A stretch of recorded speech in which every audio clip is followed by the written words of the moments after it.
Dawn broke over forward operating base Sentinel, with a slow inevitability of a curtain lifting on a stage.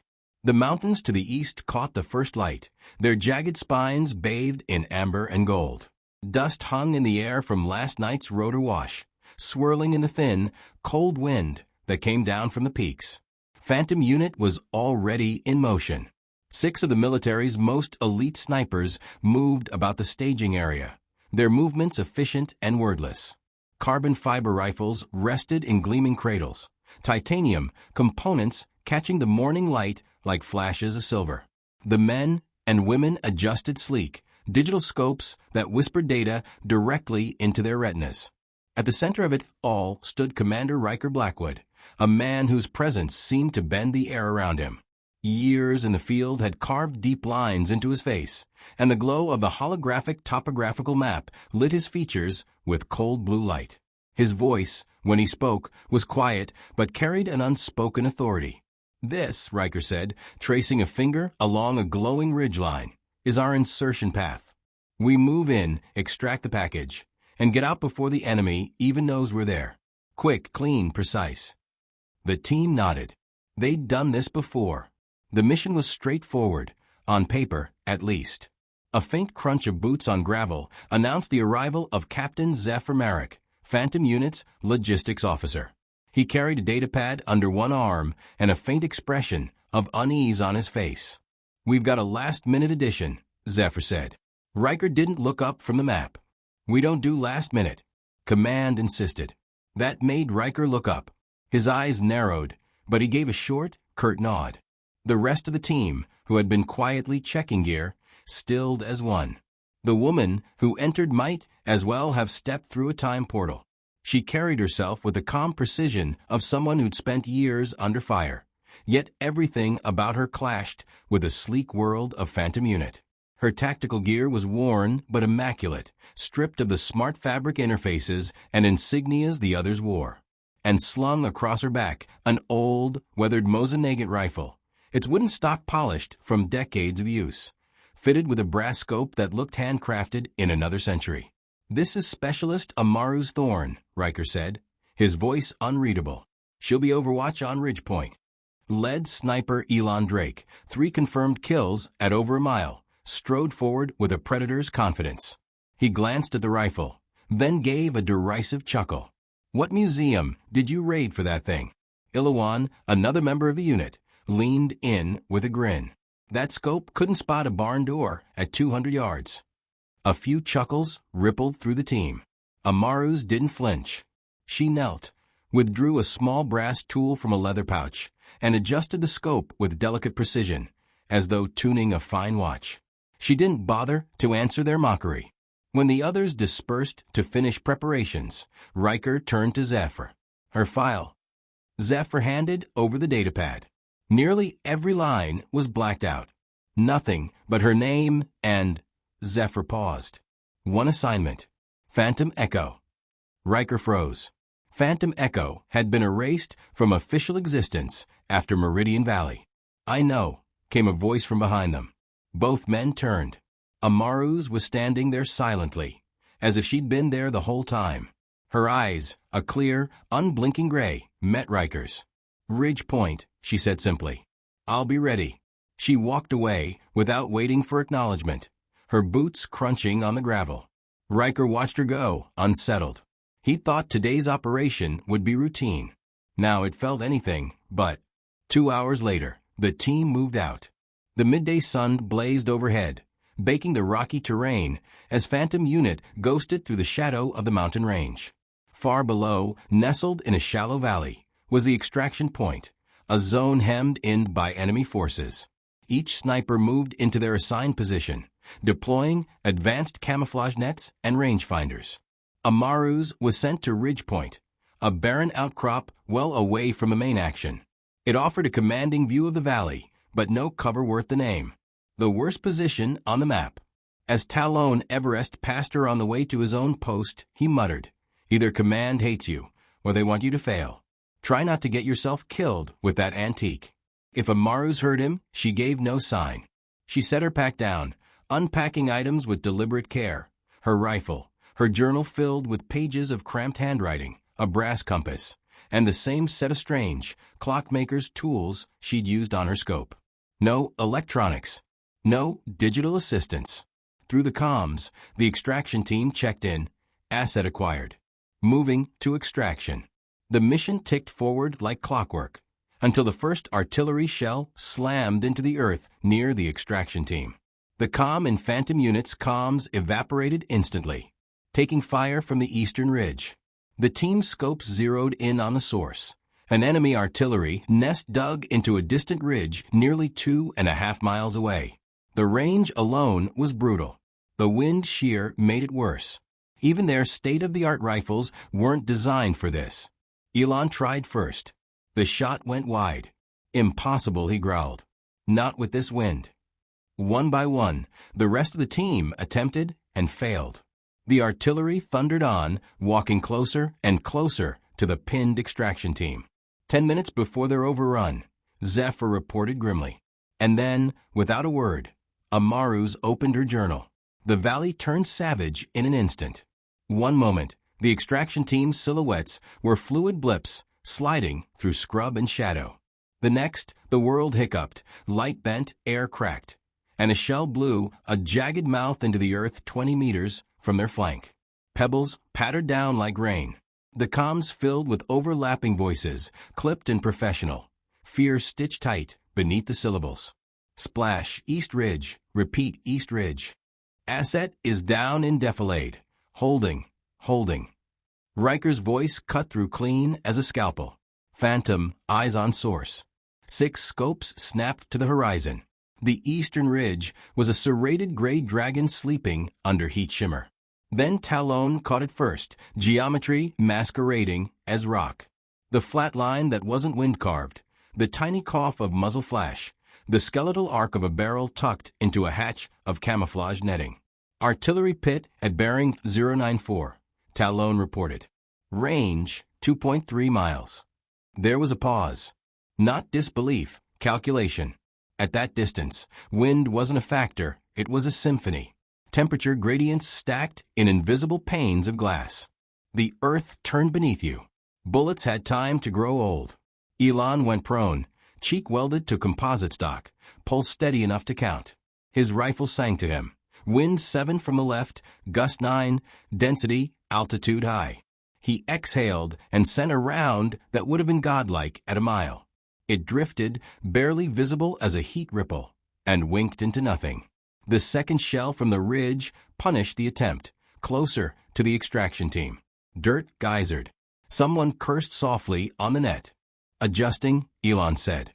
Make it fast, Zephyr replied. Extraction team is losing cover. The others took their turns. Shots at that distance were prayers thrown into a storm. Some prayers were elegant, annotated by ballistic computers. They still went unanswered. The artillery kept its drumbeat, walking the barrage down a line that led straight to the pinned men and the trembling human shape of the asset. 8 minutes, Zephyr said.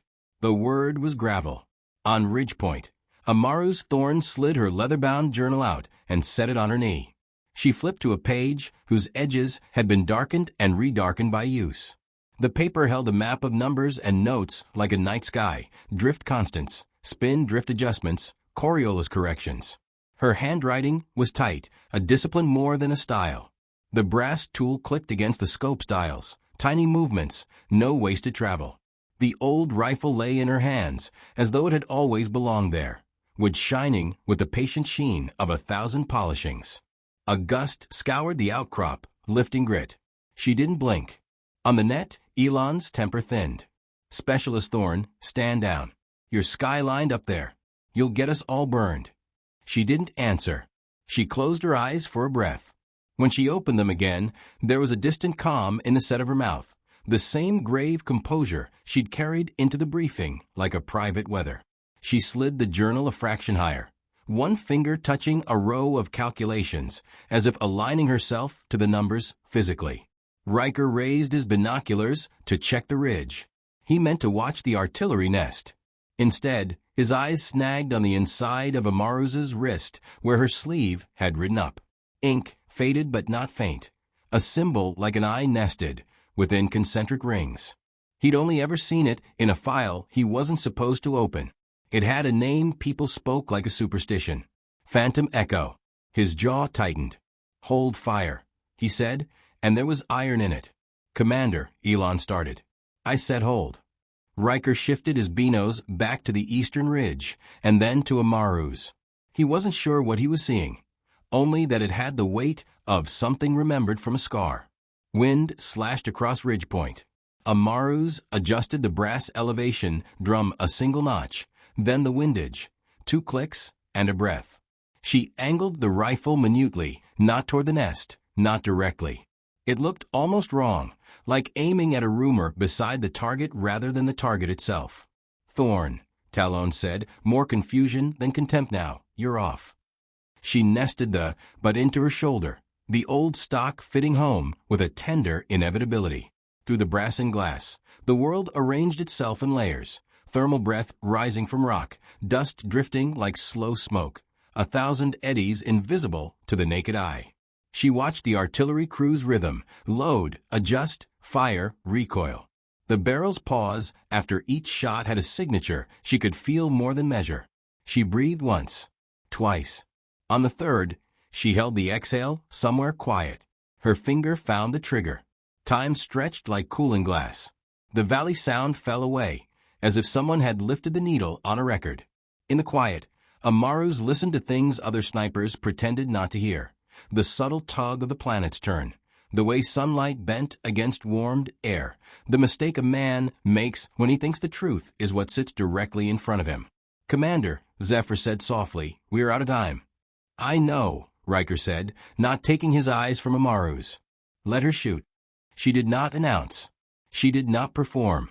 The shot left the barrel with a crack that felt old-fashioned compared to the crisp thwip of Phantom Unit's modern rifles. No digital ping, no HUD arc, no predictive chevron. Just the honest recoil of wood and steel, and a plume of dust torn from the ridge. The bullet leapt into a sky already cut into ribbons by heat. It didn't fly, it negotiated. Wind caught it, and it slid a hair's breadth. Amaru's had guessed the hair. Gravity argued and was invited to table. Somewhere in the calculus of the world, 7 seconds opened their arms. The comms filled with silence. Even the extraction team paused under fire, as if they could feel a hinge turning far away, a shutter opening on a possibility. Elon whispered, not keying his mic no way. Amaru's didn't track the bullet with her scope. She tracked the future it was aiming to meet. The artillery crew hit their rhythm's downbeat. Load, adjust, fire. Her shot arrived at exactly the wrong right time, slipping along the barrel's exhale, striking not the steel, but the thin throat of cabling snaked from a control case they tucked under rock. It didn't explode on impact. That would have been obvious. It nicked a conductor, sparked a cascade, and skipped into a crate of what everyone had assumed were counterweights. The crate was not counterweights. Riker saw none of that detail. Through the binoculars, he saw only a flash, then the hesitant blossom of a controlled blast that looked like someone had whispered enough into the nest's ear. But that comes later.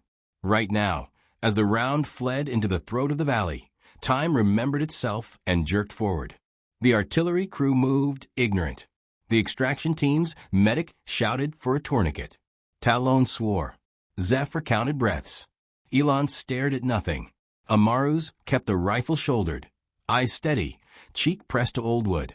The wind shifted a fraction of a fraction. She felt it through the sling, against her wrist, through the bone.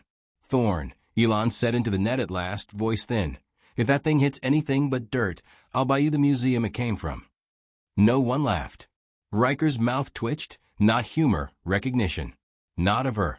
Of the field itself, the geometry of a moment he'd read once in a sealed after-action.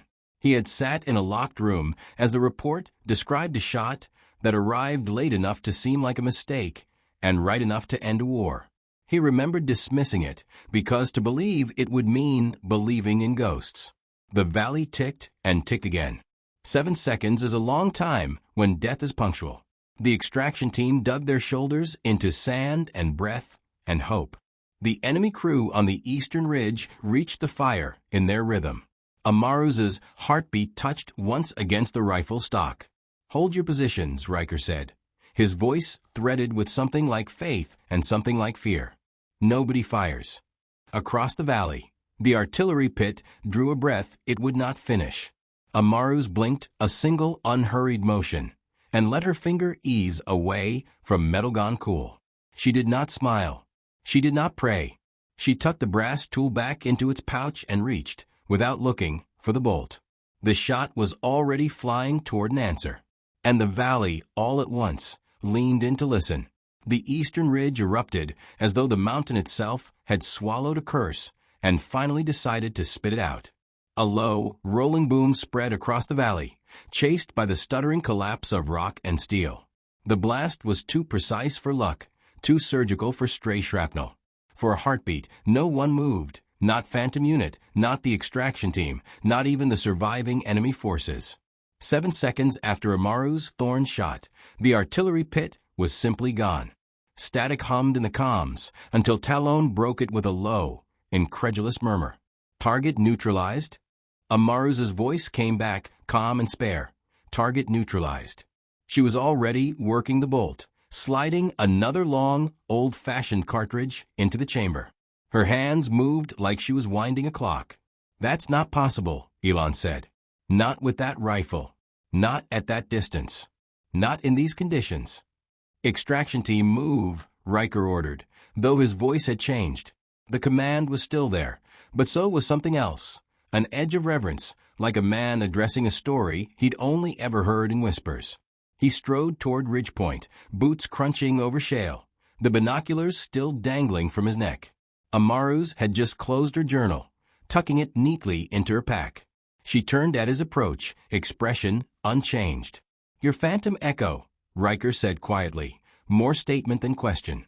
"The Meridian Ghost," he added after a moment, the name almost reluctant on his tongue. She neither confirmed nor denied it, only resumed checking her rifle. "They said it was propaganda," he continued. "One shot, 2 miles, in a sandstorm. Ended the whole Meridian Valley conflict. They said it was impossible." "They said a lot of things," Amaru's replied, her eyes sweeping the far ridge. "Most of them wrong." Her tone was flat, but she froze mid-motion, gaze locking on an empty hillside to the north. "Second team," she said. Riker raised his own optics. "Nothing. Just stone, scrub, and shadow.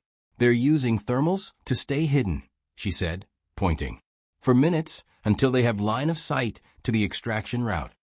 Riker switched to thermal imaging and saw them instantly, dozens of faint, glowing silhouettes moving low and fast. He keyed his mic Phantom. "New hostiles at Thorn's Mark. They're invisible to glass." "How did you—" Elon began, but Amaru's cut him off. "The artillery was a diversion. Always look where they don't want you to see."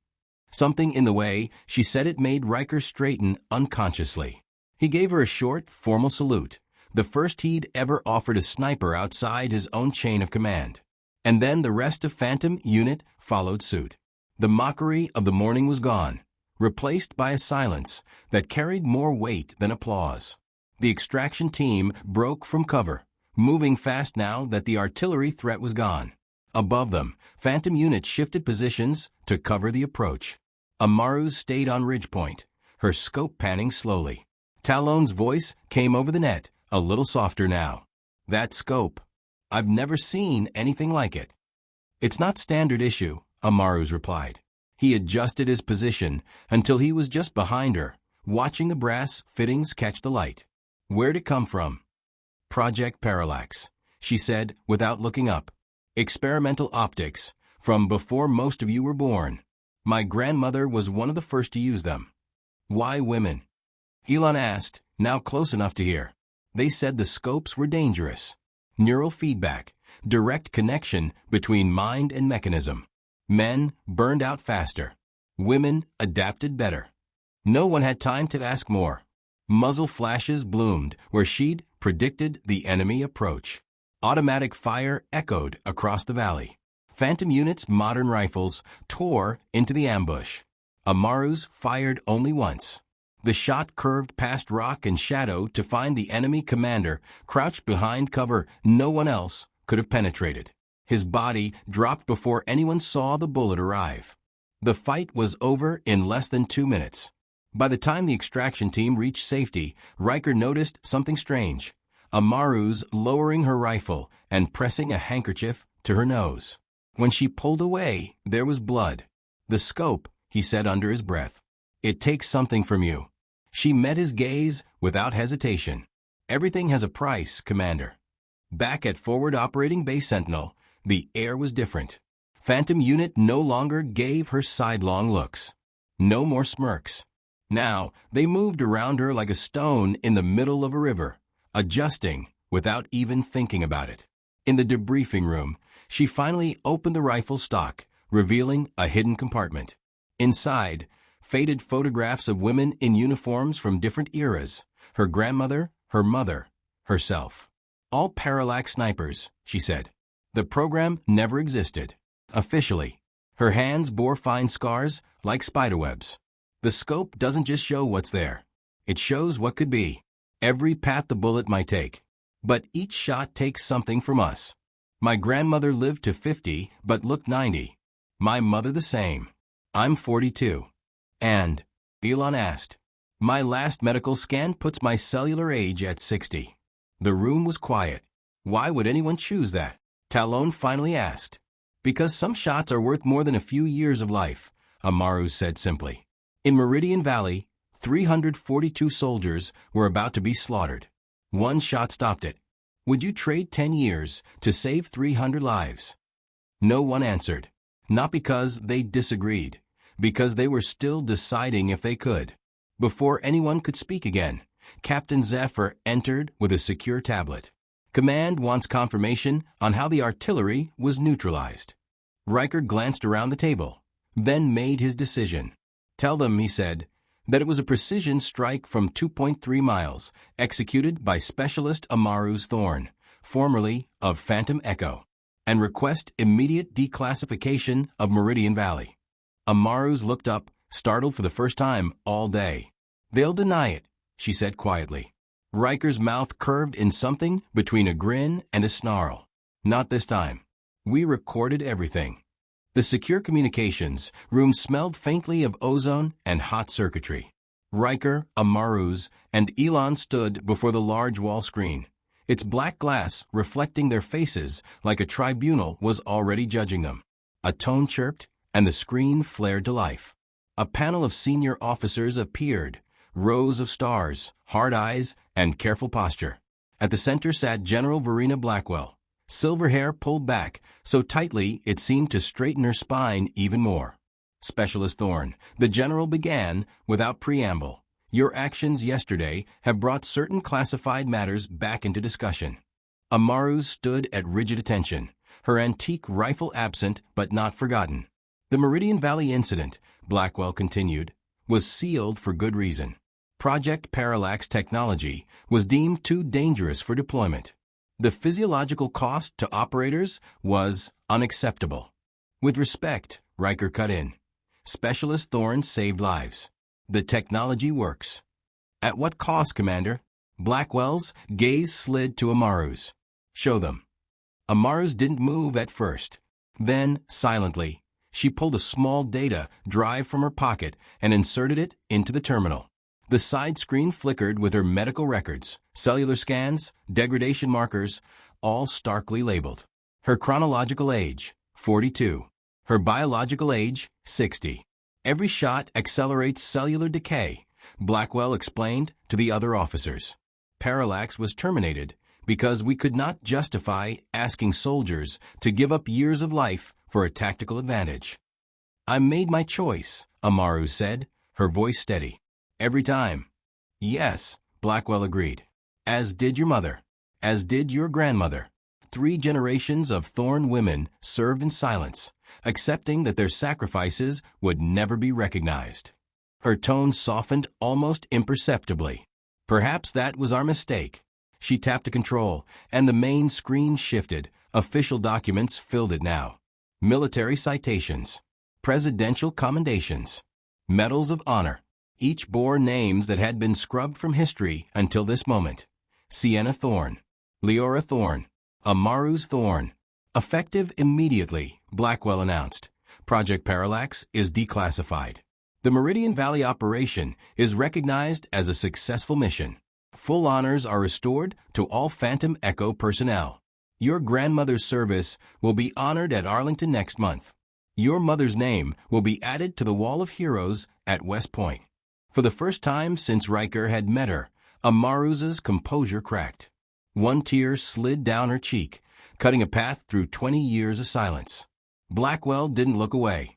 And you, Specialist Thorn, are hereby promoted to the rank of Major, with immediate assignment as head of the newly formed Parallax Division.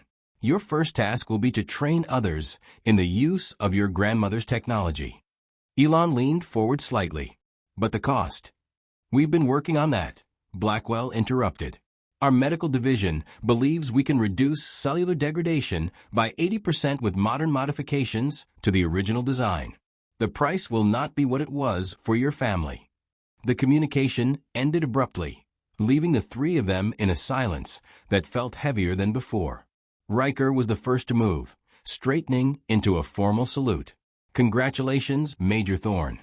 Elon followed, then Zephyr, then Talon, and the others who had filed in quietly while the feed was active. Every member of Phantom Unit saluted her in unison. It wasn't for the impossible shot. It was for the decades she'd carried the truth alone. Later, in the quiet of her quarters, Amaru's unwrapped her rifle from its oilcloth. The brass of the scope caught the low light, gleaming like it had been waiting for this day. She set it on the table beside 3 photographs. Her grandmother in a faded black and white portrait, her mother in a desert camouflaged uniform, and herself on Ridgepoint. A knock came at the door. Elon stood there, holding a small package. I had the armory make this, she said, setting it down. Inside was a simple brass plate engraved with 3 names, Sienna Thorn, Leora Thorn, Amaru's Thorn. Beneath it, a single line. They saw what others couldn't. Amaru's traced the inscription with 1 finger. Thank you. Will you teach us? Elon asked quietly. How to see like you do. Amaru's considered. The scope helps, she said. But the real skill is believing you can make the impossible shot when everyone else has given up. That's harder to teach. I'd like to try, Elon said. Amaru's nodded once. Then we begin tomorrow. But understand this. Once you learn to see possibilities, you can never go back to seeing the world as simply as before. That night, the base lights dimmed and the wind rolled down from the mountains. In the darkness, Amaru's sat alone, the brass scope in her hands.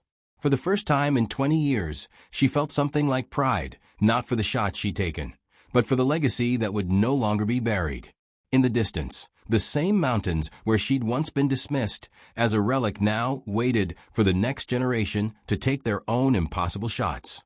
3 months later, Fort Obsidian no longer felt like just another military training facility. It felt like the start of something the world hadn't seen before. The parade ground shimmered in the early sun as 12 recruits stood in formation. 6 men, 6 women, each handpicked not for their shooting records, but for a rare neurological compatibility with Project Parallax. Their faces were sharp with discipline, but their eyes held the same cautious wonder Amaru's had once felt when she first peered through her grandmother's scope. Major Amaru's Thorn walked the line slowly, her shadow sliding over polished boots and press fatigues. She wore her new rank insignia without vanity, but the medals now pinned to her chest spoke of battles that had lived too long in silence. Behind her in a locked glass case rested the original Mosin Nagant, its brass scope gleaming under a spotlight like an artifact from another age. Beside it stood 3 newer rifles, sleek hybrids of carbon fiber and brass, their design carrying the DNA of the original while embracing modern engineering. When you lift that rifle to your shoulder, Amaru's told the recruits, you will see more than what's there. You'll see possibilities, paths the bullet could take, choices you didn't know you had. That vision comes with responsibility, and once you've seen it, you'll never see the world the same way again. Her gaze swept over them, steady but not unkind.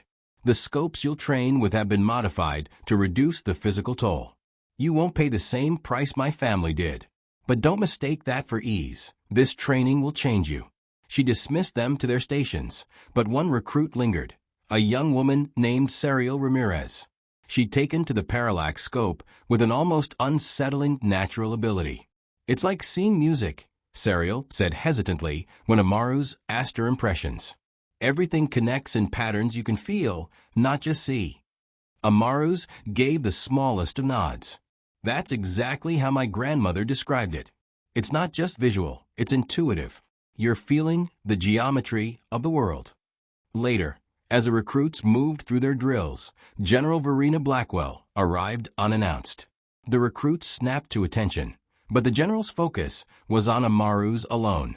"Walk with me, Major," she said, gesturing toward the ridge overlooking the training grounds. As they moved, Blackwell spoke in her crisp, measured cadence. "The President will announce Project Parallax to the public next week. After 70 years, the program and its operators will be acknowledged openly." Amaru's didn't answer immediately. "Your grandmother will receive the Presidential Medal of Freedom posthumously," the general continued. "Your mother's research will be published with proper credit. And you will testify before Congress on the program's civilian potential, search and rescue, disaster response, even advanced medical imaging." Amaru's frowned slightly. "The world isn't ready for this technology." "Perhaps not," Blackwell admitted. "But they rarely are. The difference is whether we guide the change or let someone else weaponize it without our oversight." They stopped at the ridge. The mountains stretched out before them, the same ridges where Amaru's had once been placed out of the way, expected to fail. Blackwell reached into her pocket and produced a small velvet box. Inside lay a tarnished brass compass, the parallax insignia etched into its lid. "This belonged to your grandmother," the general said. "It was taken when the program was buried. I think it's time it came home." Amaru's took the compass gently, feeling the weight of years in her palm. "She was my instructor," Blackwell added quietly. "She saw something in me when no one else did, just as you saw something in Specialist Drake when she mocked your rifle." Amaru's looked up sharply, but Blackwell only smiled faintly. "Sometimes the loudest skeptics become the fiercest allies once they've seen the truth.